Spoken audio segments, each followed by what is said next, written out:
press the bell icon on the YouTube app and never miss another update.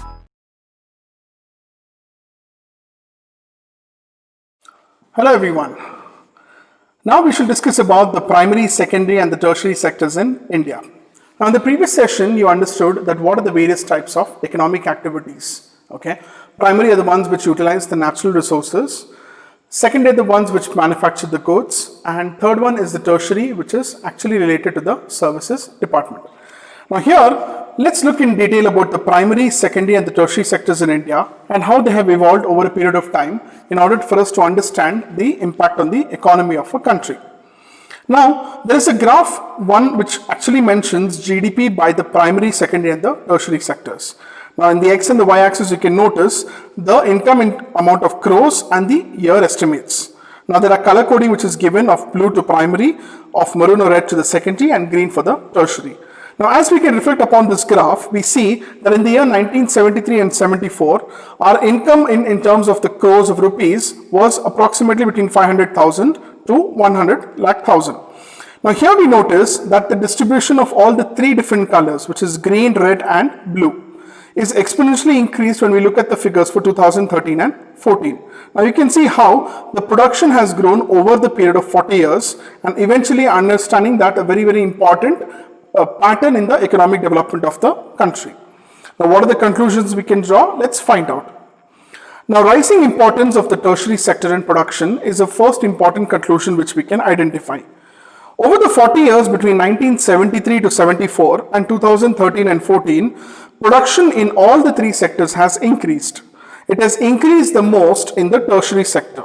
As a result, in the year 2013 and 14, the tertiary sector has emerged as the largest producing sector in India, replacing the primary sector. Now, why is it that the tertiary sector has become so important? There can be several reasons. Let's look at the reasons why tertiary sector has gained so much of importance and has actually beaten the primary sector.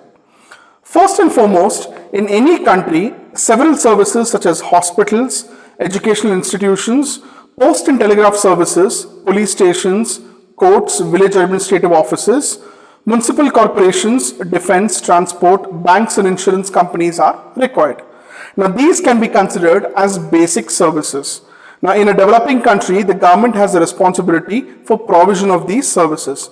So setting up of all these things automatically becomes of prime importance for the government and therefore has contributed to an increase in the service sector. Second is, the development of agriculture and industry leads to the development of services such as transport, trade, storage and the like, as we have already seen. So greater development of primary and secondary, naturally there would be a demand for such services.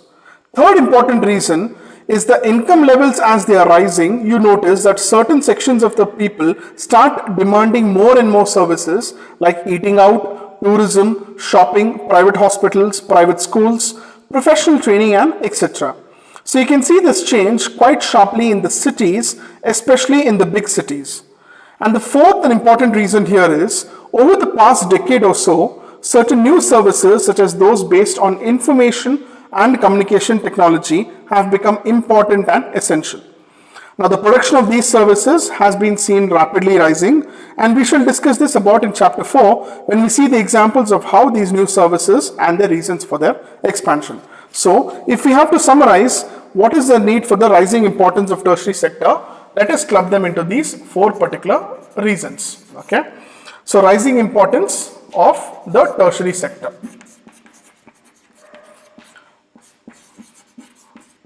Tertiary sector. The first most important reason is the setting up of basic services. Now, like I mentioned, the basic services like setting up of hospitals or schools and colleges, primarily being the government's responsibility, has automatically contributed to the development of the tertiary sector. Second is, when you have development of agriculture and industry, the other services, okay, the other departments like transport, or it can be in terms of storage. These are the natural beneficiaries because as agricultural production increases and as factories become more and more important, these are the services which are naturally increasing the output of your tertiary sector. So that is the second most important thing. And third is there is increased demand. Okay, the people have started to demand for more services because of an improvement in the quality of life. So as people's income increased, okay, automatically you will notice the services which are required by them also will increase. So the people's income will automatically cause the services like eating out or hospitals or like tourism, shopping, all of this in terms of professional training will increase. And finally, you will notice the specific development of certain services based on information and communication technology. Okay, a classical example is your IT industry. Okay, now IT industry is basically a new boon of the 21st century. So these are primarily the reasons why you will see the rising importance of your tertiary sector and eventually leading it to weigh the importance of your primary sector and actually adding in terms of more production for the entire economic development of a country. However, we must remember that not all of the service sector is growing equally well. Okay, service sectors in India employs many different kinds of people. Many different kinds of people are, for example, at one end, there is a limited number of services that employ highly skilled and educated workers. At the other end, there are also very large number of workers engaged in services like small shopkeepers, repair persons, transport persons, and etc. Now, these people barely manage to earn a living because there is no alternative opportunities for work as available to them. Hence, only a part of the sector is growing, and you will know more about this as we read in the chapter to come. Okay, so here we need to understand tertiary sector is actually overtaking your primary sector, and that's because of these four reasons. And also we need to understand only a part of the tertiary sector is benefiting and not entirely as a whole. Now, let's look at an important question here which says, where are most of the people employed? Okay, now graph number 2 here talks about the share of the sectors in the GDP. Primary, secondary, tertiary, again followed by the color coding from 1973 to 2013 and 14. This represents the percentage share of the three sectors in GDP. Now we can see directly the changing importance over the next 40 years. A remarkable fact about India is that while there has been a change in the share of the three sectors in GDP, there has been a similar shift which has not taken place in employment. Graph number 3 shows the share of employment in the three sectors. In 72 and 73 and 2011 and 12, the primary sector continues to be the largest employer even now. Why didn't a similar shift out of primary sector happen in case of employment? It's because not enough jobs were created in the secondary and the tertiary sector, and eventually, even though industrial output or the production of goods went up more than 9 times, you will notice that the employment in the industry went up by only 3 times. The same applies to the tertiary sector as well. Production in the service sector rose by 14 times, whereas employment in the service sector rose only about 5 times. Now, this is an interesting point for us to reflect upon. Okay, it's actually talking about how much of production is happening in the individual sector and how much is it contributing to the employment opportunities. Now, we understood that over the 40 years, the tertiary sector has clearly taken over the primary sector, but in terms of employment, the primary sector still continues to be the largest employer in the country. Okay, now this is an important fact for us to ponder upon. Now, as a result, what happens is more than half of the workers in the country are working in the primary sector, mainly in agriculture, which is producing only a quarter of the GDP. In contrast to this, the secondary and the tertiary sectors, which produce 4/5 of the produce, employs less than half of the people. Okay, it is like saying that the department or the sector which has got the maximum employment is contributing to only 1/4 or 1/3 of the entire GDP. Whereas the maximum amount of GDP is contributed by the service sector, which takes only about half of the people in the country. Now, what is it means that there are more people in agriculture than which is necessary. That means even if you move a few people out, production will not be affected in the agricultural sector. That means workers in the agricultural sector are underemployed. For example, here we have a case scenario which will help you understand this better. Take the case of a small farmer named Lakshmi who is owning about 2 hectares of unirrigated land dependent only on rain and growing crops. Okay, crops like jawar and arhar. All the 5 members of her family work in the plot throughout the year. Why? Because they have nowhere else to go for work. You will see that everyone is working, none of them is idle, but in actual, the labor effort gets divided. Each one is doing some work, but no one is fully employed. This is the situation of underemployment. where people are apparently working, but all of them are made to work less than their actual potential. This kind of underemployment is hidden in contrast to someone who does not have a job and is clearly visible as unemployed. Hence, this is called disguised unemployment. Now, suppose a landlord named Sukram comes and hires one or two members of the family to work on his land. Lakshmi's family is now able to earn some extra income through the wages. Since you do not need 5 people to look after that small plot, 2 people are moving out does not affect the production of the farm. In the above example, 2 people are involved to work in a factory. Again, you see the earnings of the family will increase and the rest would continue to produce as much as from the land as they were doing previously. Now, there are lakhs of farmers like Lakshmi in India. That means that even if we remove a lot of people from agricultural sector and put them with proper work somewhere else, agricultural production will not be affected. The incomes of the people who take up other work would increase the total family income. Eventually, this underemployment can also be happening in other sectors. For example, there are thousands of casual workers in the service sector in urban areas who search for daily employment. They're employed as painters, plumbers, repair persons, and others doing odd jobs.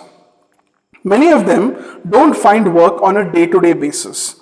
Similarly, we see other people of the service sector on the streets pushing a cart or selling something that they may spend the whole day but are earning very little amount of money. Now, they're doing this because they do not have better opportunities. So, that brings us to the question that how do we create more employment? Now, from the entire above discussion, we can see that there continues to be a considerable underemployment in agriculture, and there are also people who are not employed at all. In what ways can one increase employment for people? Let's look at some of the example. Okay, take the case of Lakshmi with her 2 hectare of plot of unirrigated land.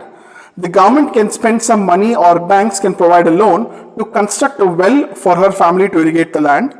So Lakshmi will now be able to irrigate a land and take a second crop, like for example wheat during the Rabi season.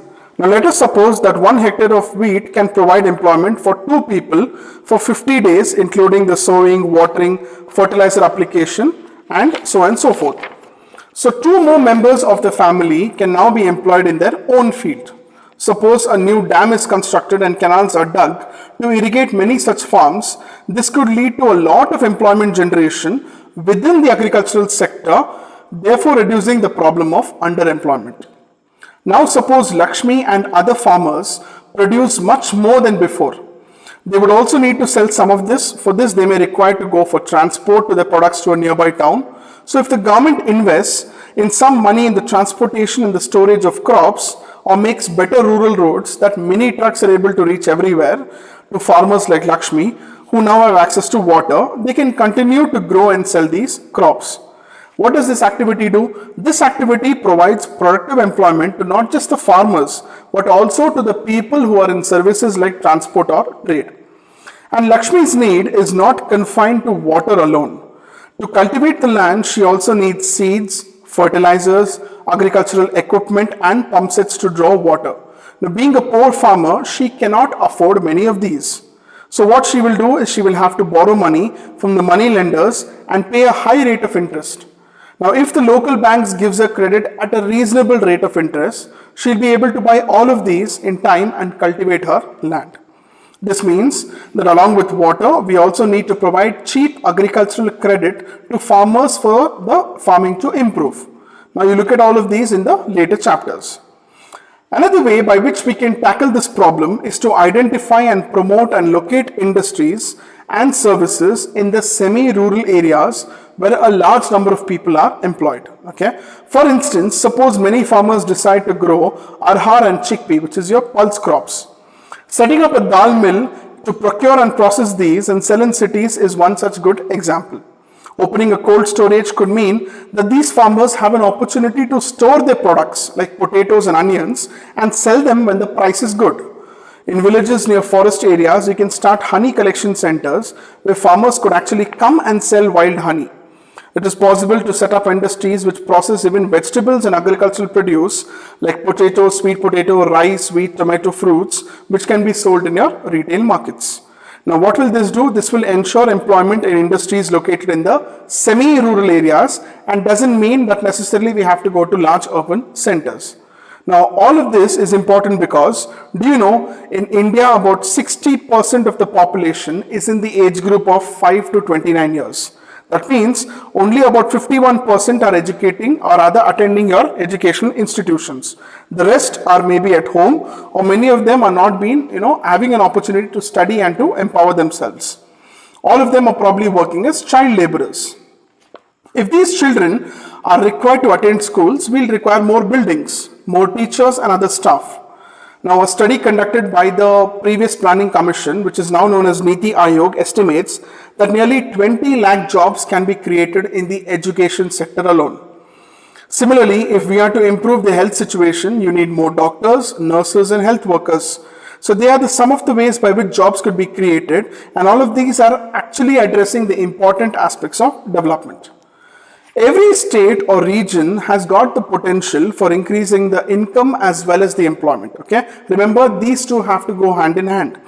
It could be tourism, it could be regional craft industries, or even the newer services like information technology.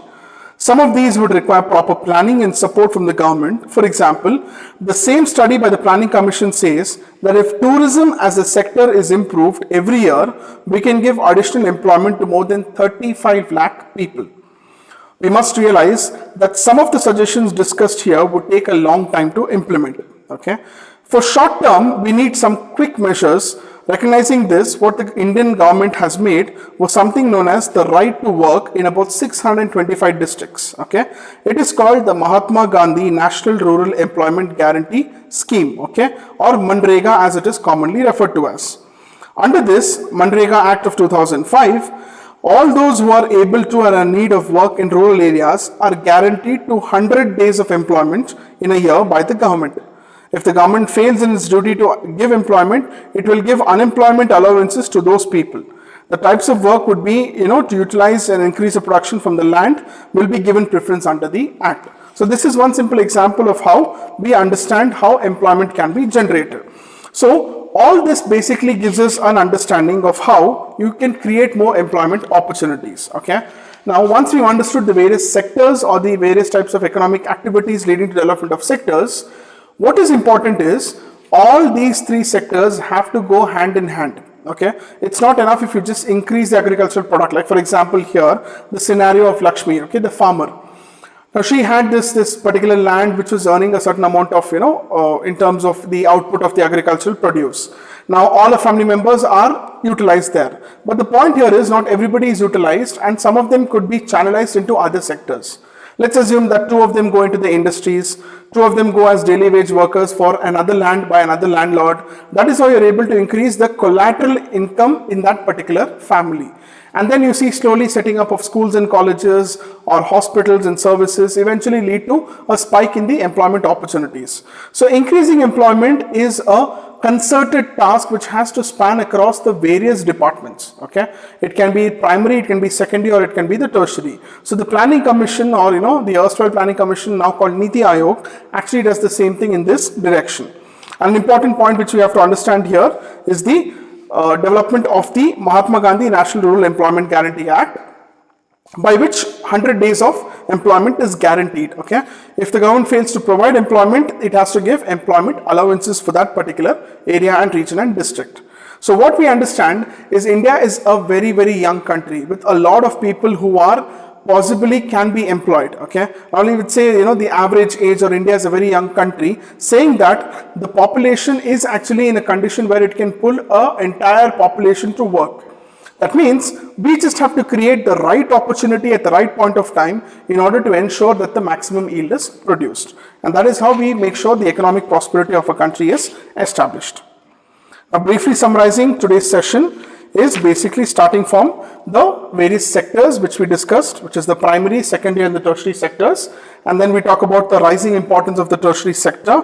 And then where are most of the people who are employed, even though your primary sector is the major employer, it is your service sector which is producing your maximum production. And then you talk about the important question of unemployment. To understand unemployment, we see the agricultural sector, which is actually having underemployment, and it is referred to as disguised unemployment. And how do we create more employment opportunities? Are various schemes and organizations which are working in this direction. The Government of India instituted the Mahatma Gandhi National Rural Employment Guarantee Scheme, or the Guarantee Act, in which it provides employment for 100 days. So this is a brief summary of today's session. Thank you very much.